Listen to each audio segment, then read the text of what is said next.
Здравствуйте, товарищи, and welcome back to our Let's Play of Crusader Kings 2, and we've got a lot of ground to cover to bring you up to speed with what happened since our last parts, and I decided to do more parts to the Crusader Kings Let's Play because we only had 2 parts in our last recording, so I decided, we should beef it up a little bit.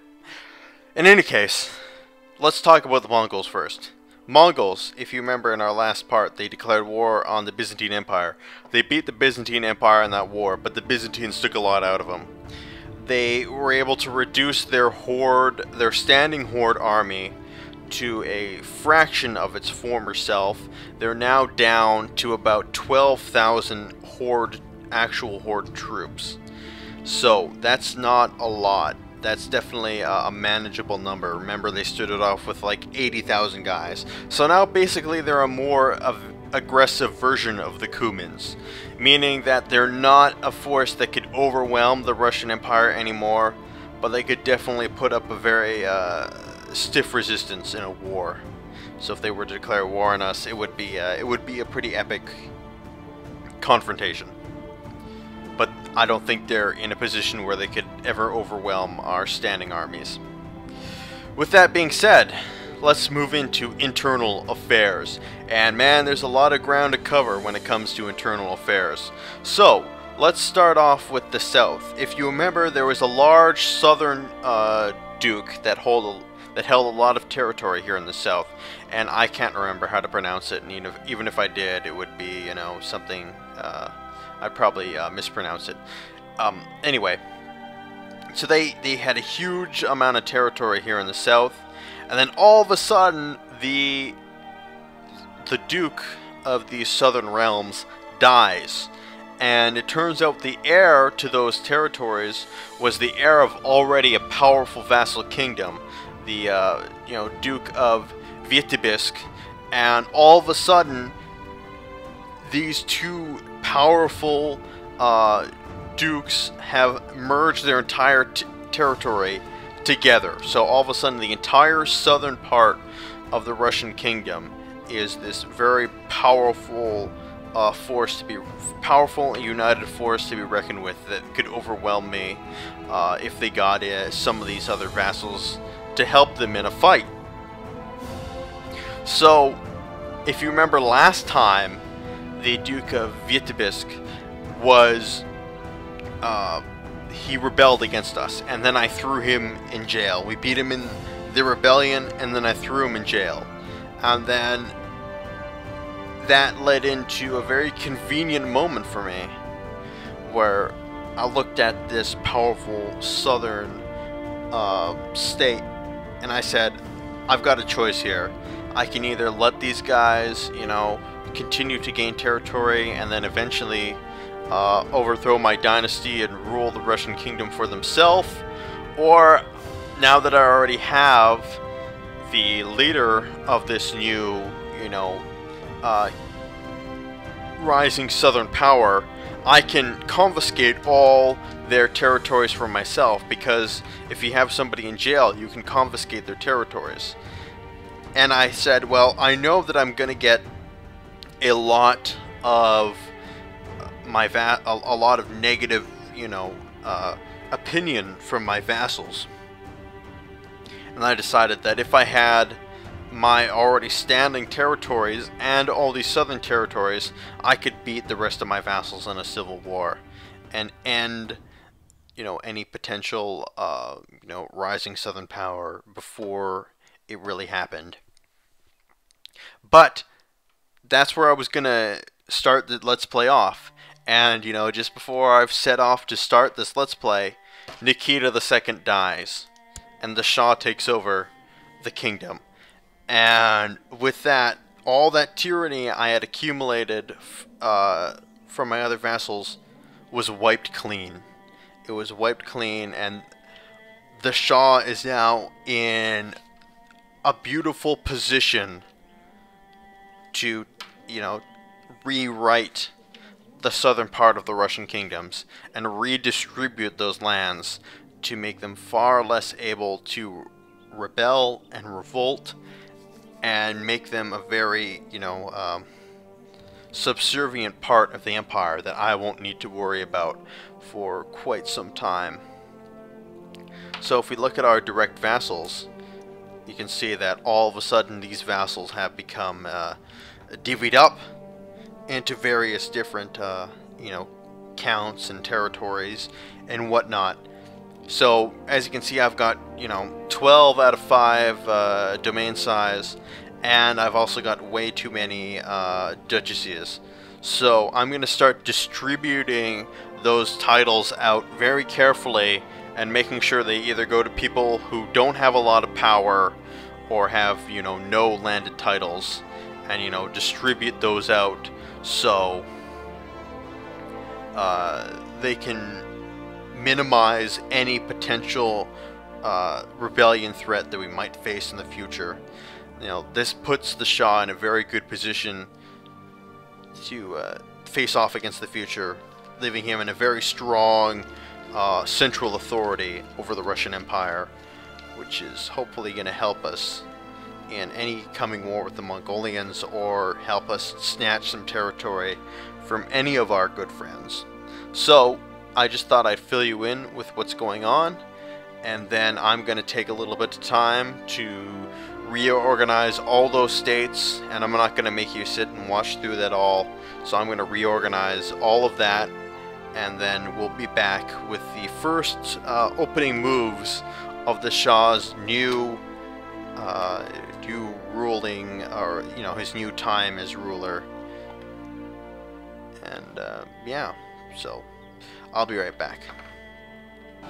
Alright, so we're back, and we've successfully managed to redistribute a lot of these lands. The Galich is now the most powerful territory in the south, but they are considerably less powerful than any territory that has existed before that time.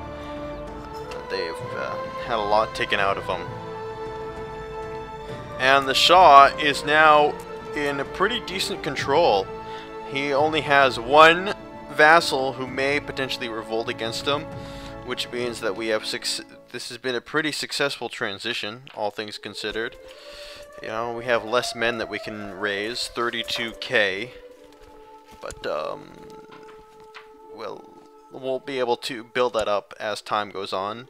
So he's in a pretty good position to be another very powerful leader of the Russian Empire. Even though he's like brown and crap, and by the way, that obviously doesn't matter at all. Well, it might matter to the people during the time. It doesn't matter, you know. Doesn't matter nowadays. But I have this weird image that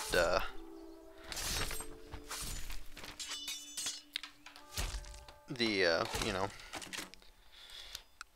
the subjects of the Russian Empire might be weirded out by the fact that they've got this weird, like, tribal king leading them now. But by the way, his wife died. Remember that? I can't remember if she's German or Hungarian or whatever. You know, whoever she was.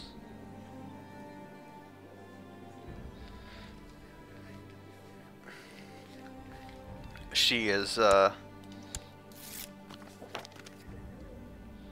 I'm not gonna trust anybody in Boris. I can take care of my own children, right? Why do I need other people?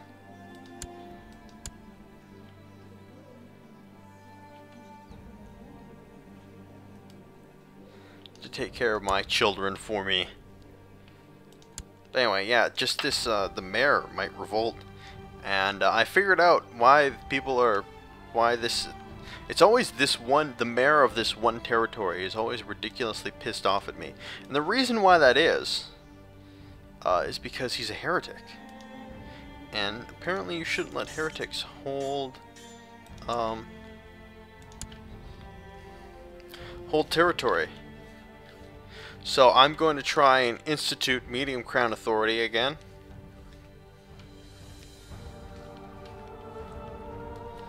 After we lost it under Nikita II. So hopefully we'll get enough vassals to join our cause as time goes on.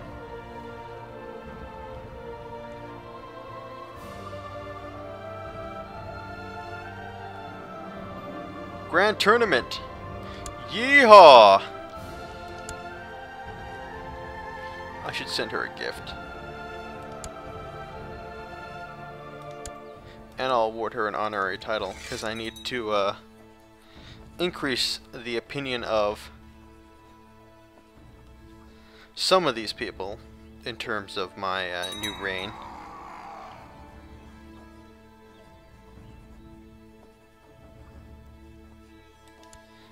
Well. Okay, well, I hope the Byzantine Empire will be able to deal another blow, or at least a substantial blow, to the Mongolians, but I have doubts of that because now they're in a civil war, unlike they were in last time.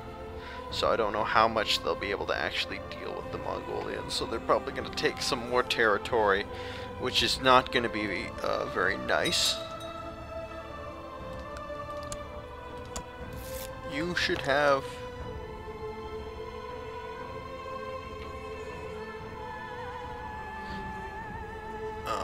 Sure.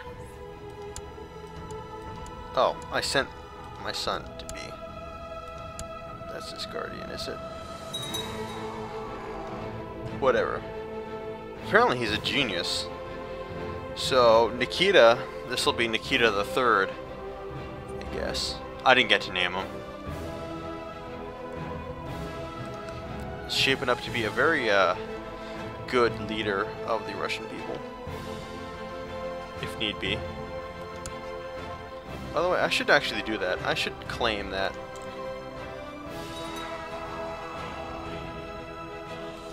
I should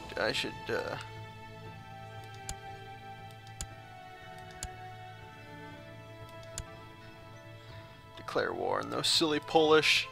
We'll just show the world that the new king of the Rus, he means business, and he's not gonna be pushed around. We'll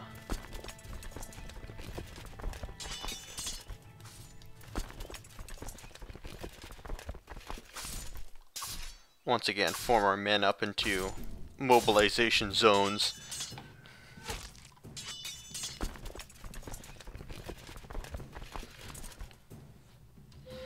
To deal with the Poles.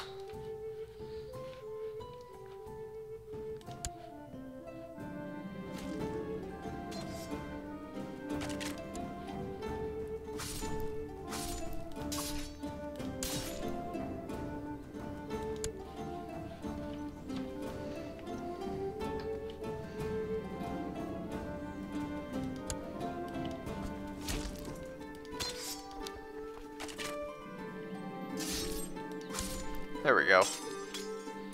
That'll increase some people's opinion about me.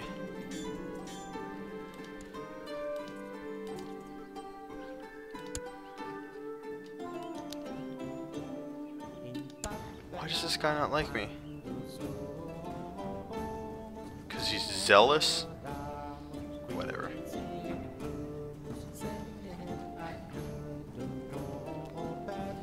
Apparently he's not going to revolt, so that doesn't matter. Let's look at what the opinion of my vassals are. Most of them seem to like me, except for a handful of people who don't. Let's try and increase the opinion of some people. Let's try and increase the opinion of...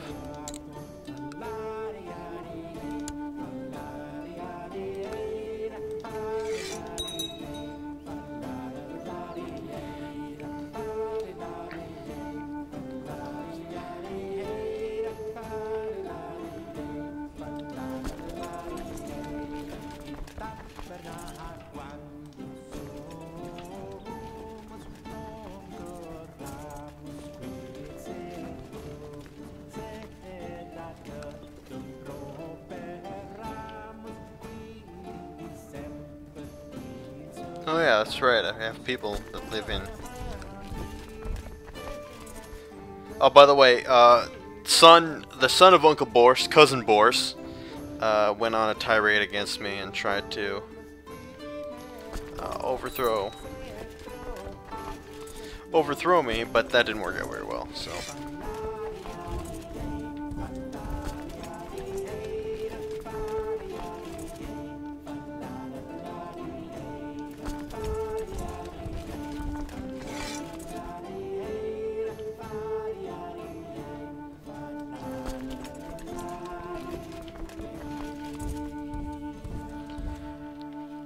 So yeah, so while we're conducting this glorious war,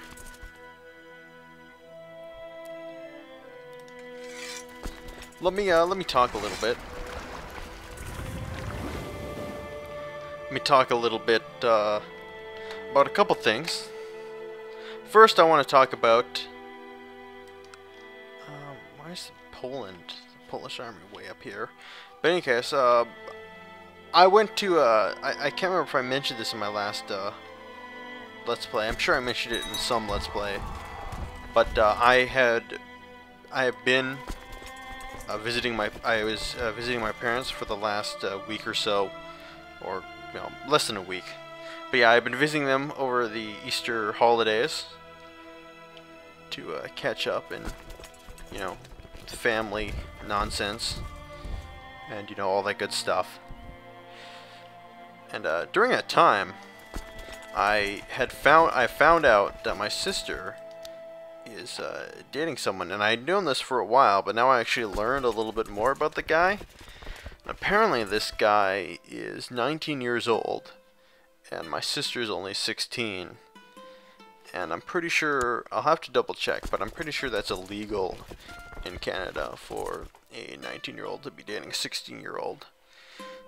And apparently this guy's a complete and total loser and doesn't treat my sister very well. So I told her that he's got to dump this guy, that she can't date him. She can't date anybody who doesn't have my approval.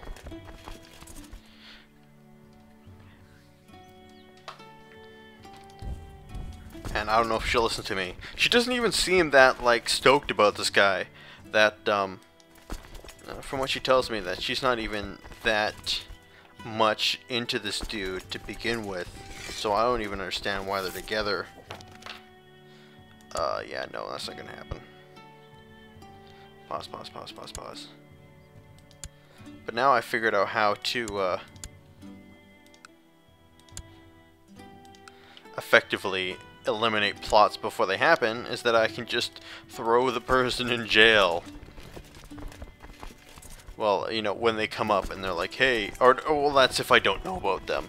Like if somebody comes up with a plot and, my spy master doesn't tell me, I can literally just throw them in jail. Just be like, you know what, buddy? Screw you.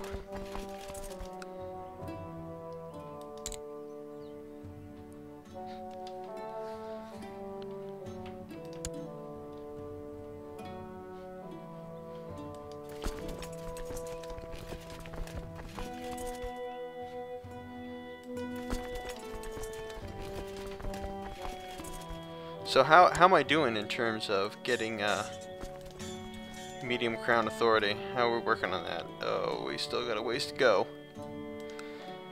It's a work in progress. But yeah, anyway, I was talking about my sister dating this guy, but yeah, she doesn't even seem that excited about him. So basically, what I'm saying is she's not allowed to date this guy. So what I'm saying is that if any of you guys, you're 16 years old. And you want to date my sister, I can hook you up. Because, in my opinion at least, that if you... Oh, who is this?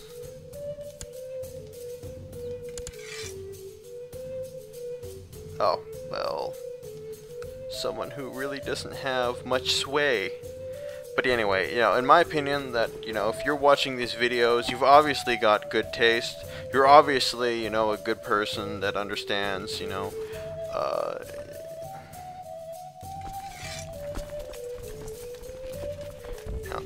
understands, hard work and talent when you see it. So that immediately makes you better than this guy by a mile. So you're 16 and you want to date my sister, let me know. I'll hook you up. By the way, I'm joking. Slightly. I'm just really, jeez, they're back at it. But I'm just really pissed off about the whole situation.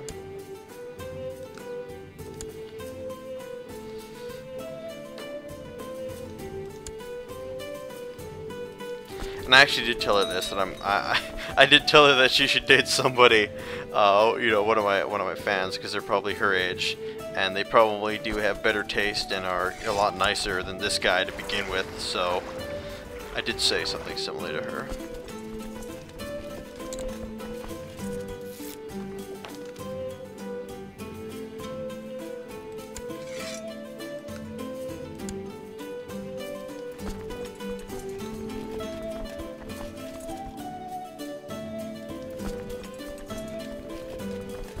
So we're kind of kicking the crap out of the Polish, but that's to be expected.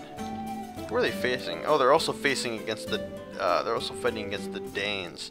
That explains something. Can I raise any more vassals?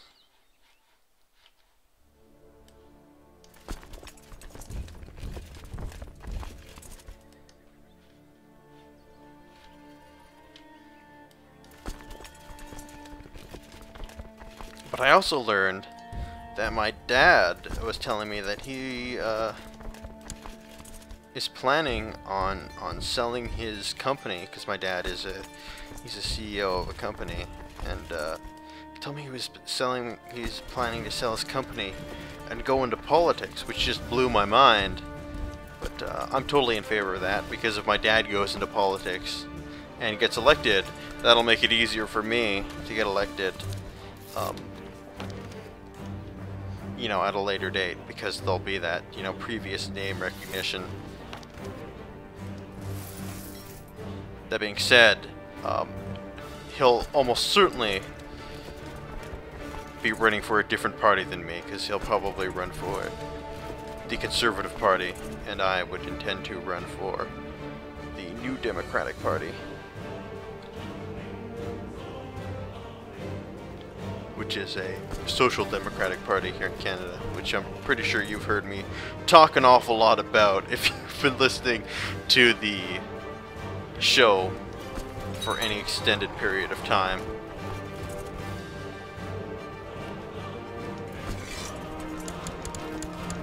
I gotta go deal with these guys up here.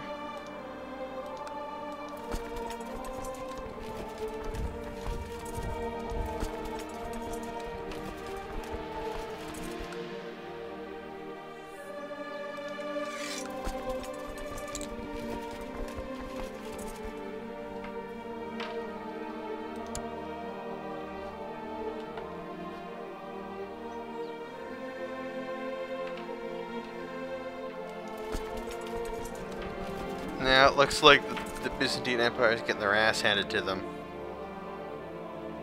Minus 44 war score. God damn it, guys.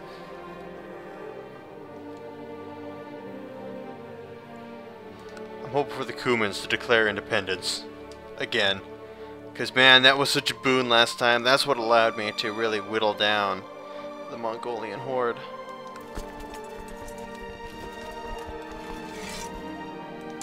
Oh no.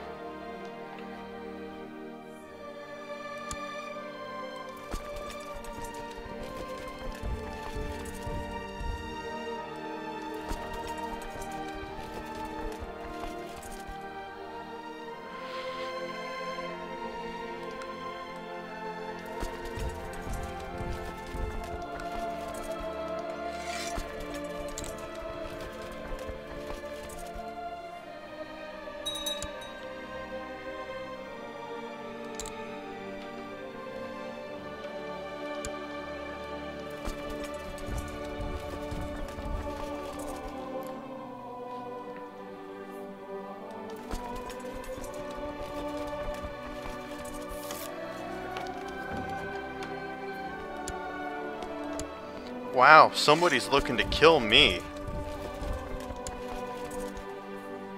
Who could that be?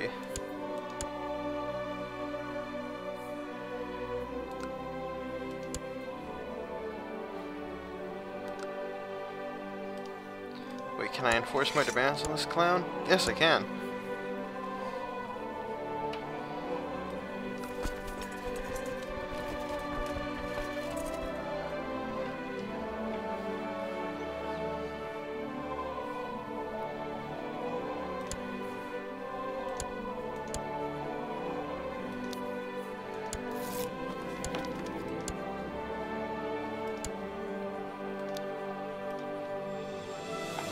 Alright, just letting you guys know.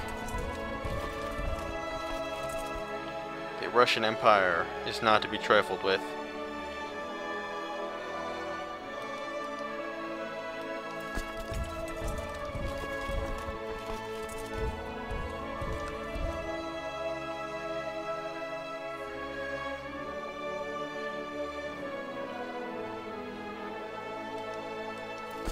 These guys still have to deal with these rebels. Then everybody else can go home.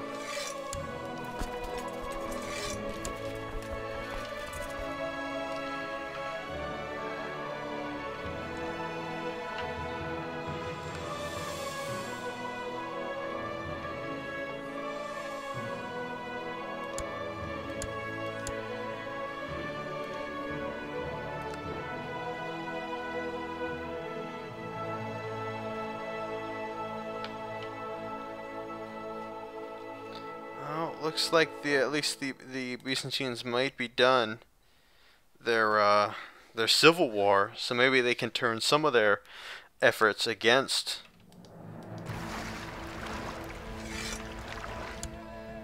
the Mongols and turn the tide before it's too late. But they're in rough shape. But like I said, the only good Mongol is a dead Mongol.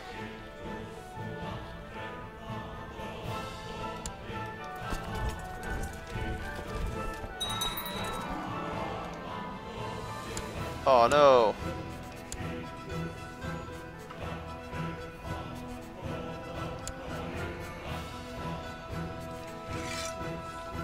Should go increase our relationship with the Mongols so they don't come and eat us. I prefer not to fight them if I don't have to.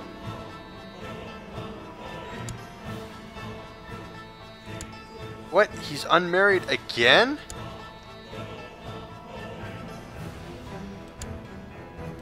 I could have sworn I just had him marry somebody.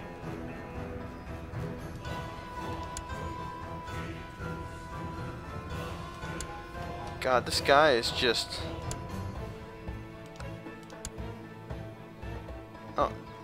Oh, okay. No, never mind. This is his heir. This is his son. This is Nikita. Hopefully Nikita the Third.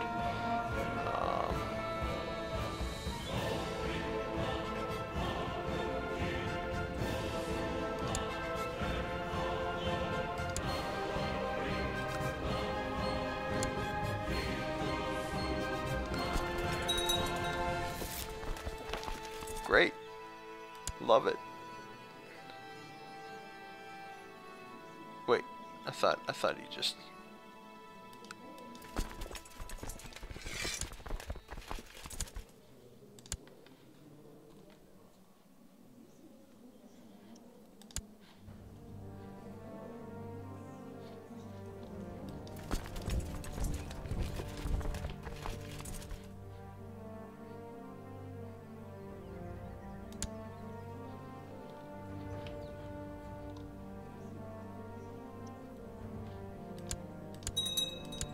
Didn't I just marry him off to somebody? Okay, whatever. Oh well, it looks like the Byzantines lost another war. They're getting most of their territory in the Crimea eaten up.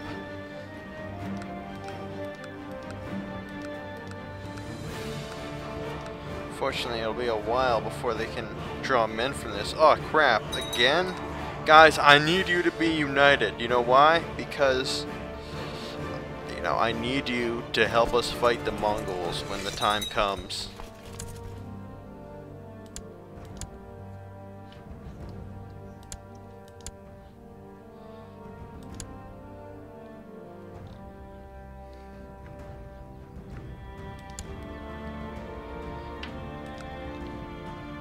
Poor Nikita II died before his time.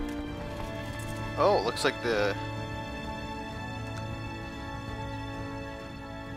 Mongol horde is down to just is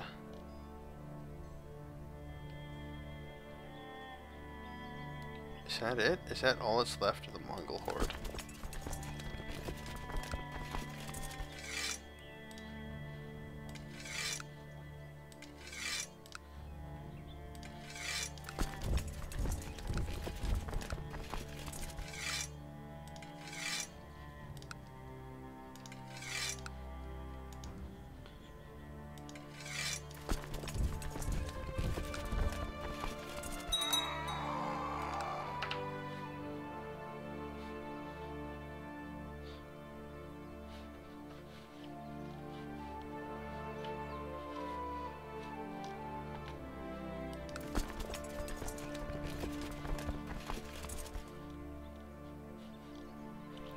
I'm gonna scout them out a little bit.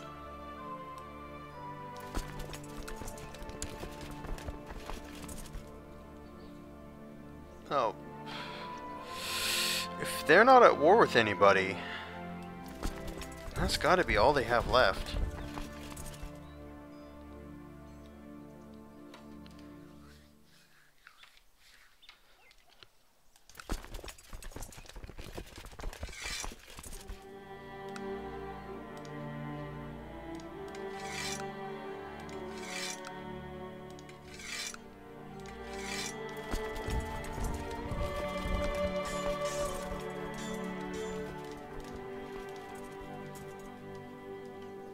Well, we're slowly but surely gaining more men. Oh, who are they at war with? Oh, they're declaring war in this random territory. I see. Now they're picking on little, small Byzantinian territories that are trying to declare independence or some nonsense.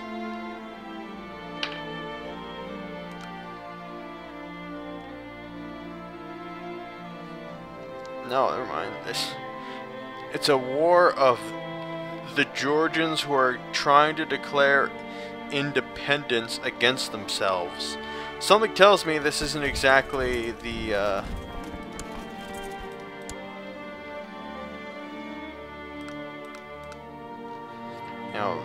the best recipe for victory. But you know, if those Georgians can do what they want.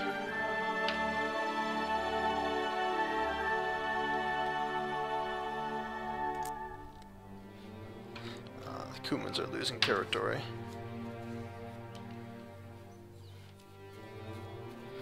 You guys, what's this? Oh yeah, that's right. I sent him too.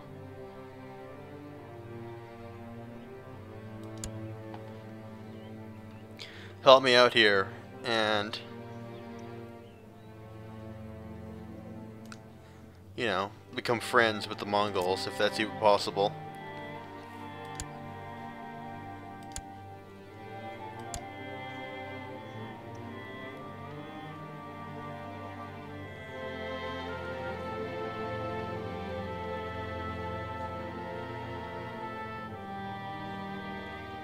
So I could have swore that I had this guy marry somebody.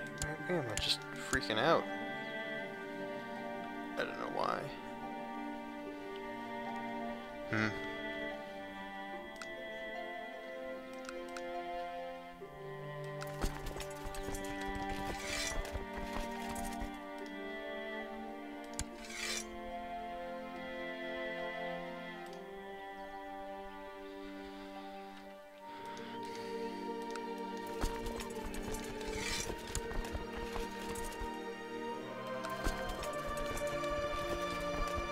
Alright, let's see if we can declare war on the Danes, because there's a couple territories that I might want from them.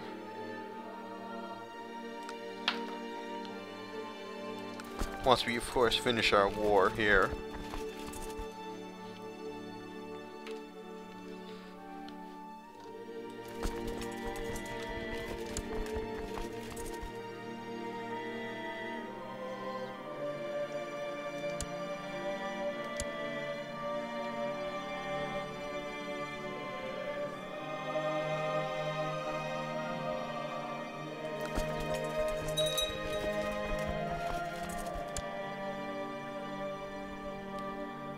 No, I just need this guy to marry somebody.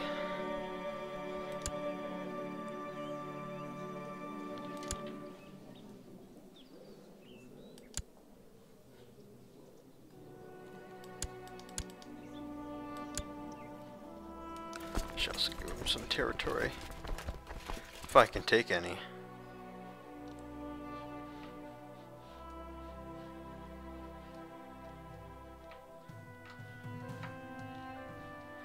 Could launch an invasion of Africa.